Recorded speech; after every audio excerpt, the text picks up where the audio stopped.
let's look at circular breathing. This is by Jaya Savige. We're going to do a close analysis of this one, which is the final one that we're going to be looking at for this module. So here we go.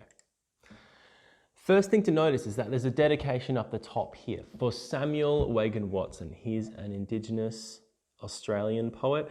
One of the things that he said, and this is quite relevant to this poem, is that he only feels like an Australian poet when he's performing outside of Australia. So keep that in mind as we read through the rest of the poem. Look at how that idea might connect with the content here.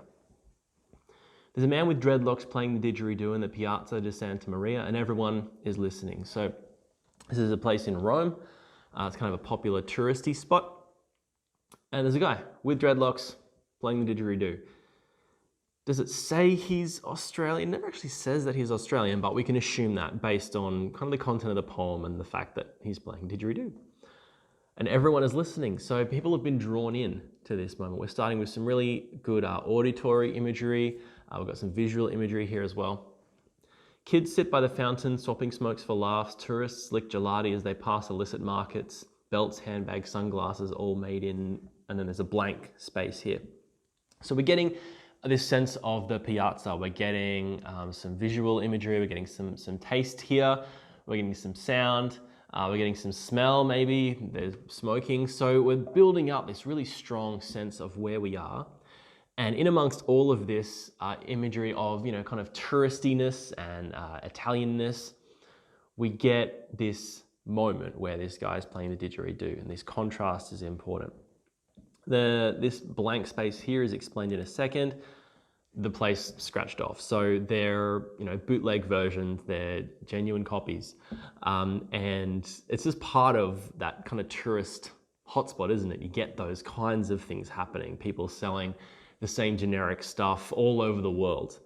And they're all made somewhere, maybe made in, somewhere in Asia would maybe be an assumption based on the fact that it's contemporary Asian Australian poetry, potentially, but we don't really know. Nuns halt, then the Carabinieri, it's like Italian police, Roman police, white gloves, black steel, capped boots, glistening. So people are stopping and they're listening. You got nuns listening, you got cops listening. Everyone's stopping to hear this guy play. It's this moment that captures everybody. The crowd hems the young musician in, faces glazed with wonder. From where could this strange music have come? So there's a foreignness to the didgeridoo for the people in Rome and for the tourists in Rome. They're not sure where this sound has come from. Something that is quite common in certain places in Australia. You can walk through Sydney, through Circular Quay, and there's someone playing the didgeridoo, and you can take it for granted. But here it stops everyone. They stop and they take notice and they concentrate and they take a breath to listen to this and they figure out, look, where is it? This is strange. Things that are familiar to us in our culture can be quite strange to somebody else. So think about that idea of kind of assumptions that we have and the comfort that we get in our own culture. Surely not this hemisphere. Right, it's because it's from Australia, the southern hemisphere. And I love this image, a drone as deep as yet unexcavated ruins, far older even than the forum. So the drone, the didgeridoo's drone is as deep as yet unexcavated ruins. In other words, there's layers below what's already been excavated in Rome, even older than the forum. Like you're talking ancient cultures if you dig back. The Indigenous culture, First Nations culture in Australia is incredibly old and it predates all of this European culture. The didgeridoo is one of those instruments that is so incredibly old and ancient that it's hard to even potentially date the beginning of that instrument. And so you've got to dig right back. And so there's been ruins in Rome, then built atop ruins, built atop ruins, built atop ruins. And all that time, the didgeridoo has remained constant. Far older even than the forum. Armani, Ray-Ban, Dolce & Gabbana all sink at once into equivalence. In other words, they are so new and trivial compared with this instrument, which is so incredibly old and profound. They're new, particularly, if you're thinking about there might be the copies that were talked about before, cheap imitations of culture. Is kind of what he's getting at here. He doesn't do the kangaroo, the mosquito, or the speeding Holden. Those are like kind of didgeridoo kind of like tricks that people do. I don't know if you've ever heard people do that. We used to have, traveling school presentations that would come and do those things. He's saying he's not doing those kind of more potentially modern kind of quirks and tricks like the Holden. Just the one dark, warm, lush hum, the clean energy of circular breathing. Lungs an instrument the sum, familiar as the accordion, yet strange. As though not for money, nor just for fun, but for reasons unknowable, some vast, unhurried Om. This is such a great sentence that just kind of rolls on and on, doesn't it? That's why I kind of didn't want to stop reading it, because it's got this sense of rolling pace to it. The rhyming here, some, lungs, fun, Om, it's trying to create this sense of the didgeridoo, the assonance there. It's creating that sense of rhythm. It's replicating the sound, if you like. And the clean energy is a really interesting image, isn't it? There's a purity to it, compared with the kangaroo, the mosquito, the Dolce and Gabbana, all that stuff. There's this clean, kind of profound purity to this sound. And here's where it gets to. Maybe it's not for money or fun, but some unknowable thing, something that connects into the bigness of the universe, the vast, unhurried Om, as in that kind of meditative phrase that connects people to the universe and to the truth of the world, all that kind of thing. This is what he's getting at here. It's this moment of meditation. It's more than money, it's more than fun. It's such a contrast to all the mess that was happening earlier in the poem, and the noise and the gelati and the smokes and people working. It kind of focuses everyone around this moment of meditative reflection. Now we get into the poet's response to this. I want to bolt up the stairs of the fountain and claim that sound as the sound of my home.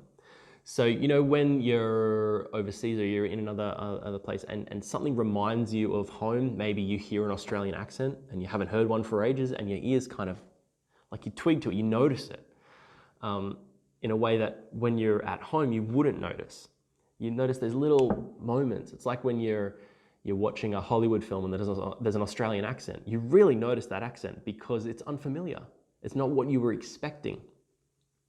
And so we kind of twig to it and we hear it. It's like when you hear your name in a crowd, you tune in. This is what he's done. He's tuning in and he's like, hang on, I want to get out there. I got to find this. I want to claim that.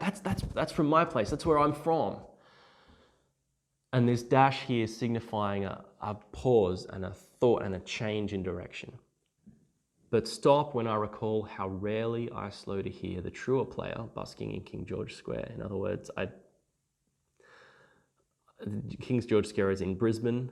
There's buskers playing there, and he's realizing that I don't stop to listen to them. Like when I'm at home, I don't stop and listen to those players. I take it for granted. Can I really claim this as like, look at me, I'm so special, and I get to, this is the sound of my home, when I don't really appreciate it where I am? Memory kinks my measured walk into a lurch. My stomach fills with fire. There's kind of like, there's an energy to this. Far above, cold stars wheel around the spire of Rome's oldest Christian church. So we end with images of the ancient again.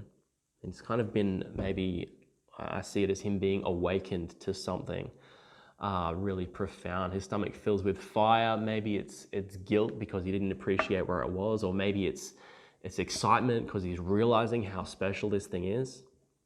And then this final image here, cold stars wheel around the spire. So we're kind of shifting to like maybe nighttime imagery here. And think about the stars as being, the oldest things that we can experience. Like when we look at stars, we're seeing light that is hundreds of thousands of years old. So there's this ancientness about the stars every time we look at them.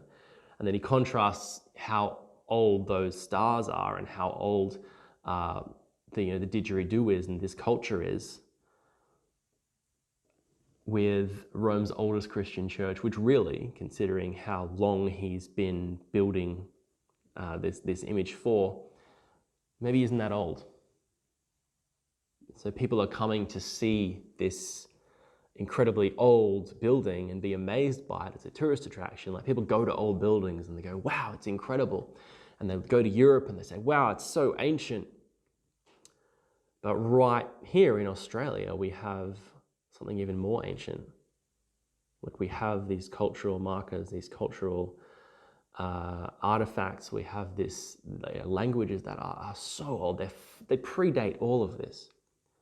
And yet maybe we don't experience it while we're here. Maybe we don't appreciate that culture while we're here. It takes seeing it overseas, it takes experiencing that somewhere else to realize just how significant it is. So, a couple of key concepts here. We have the motif of circular breathing, this idea of breath that keeps coming up, this idea of purity, of breath, of something that is infinite, because circular breathing, you can theoretically go forever.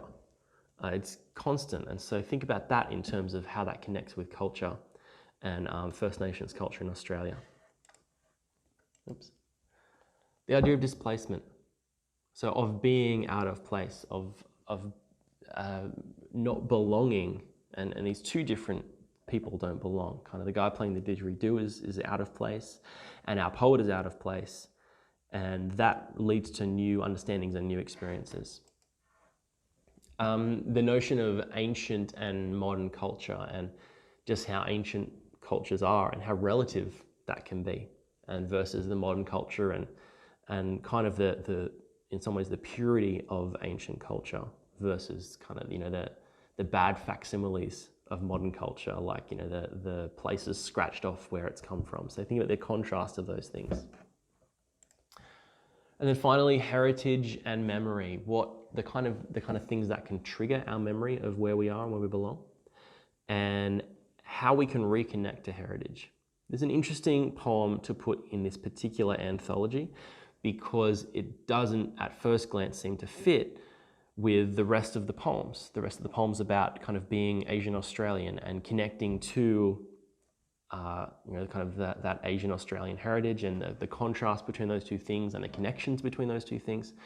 This poem is about hearing something very Australian somewhere else. So it's still about reconnecting with identity. It's just in a really different way. So where often the poems in the rest of the anthology are looking at how people are rediscovering their Asian heritage, for example, Translucent Jade. This poem, we're looking at Australians rediscovering their own heritage, in a sense, and learning to appreciate that through connecting and through this displacement. So it's a different focus, but it still fits really nicely together with the rest of them. So from here, make sure that you are responding to the questions that are posted, etc. See you later.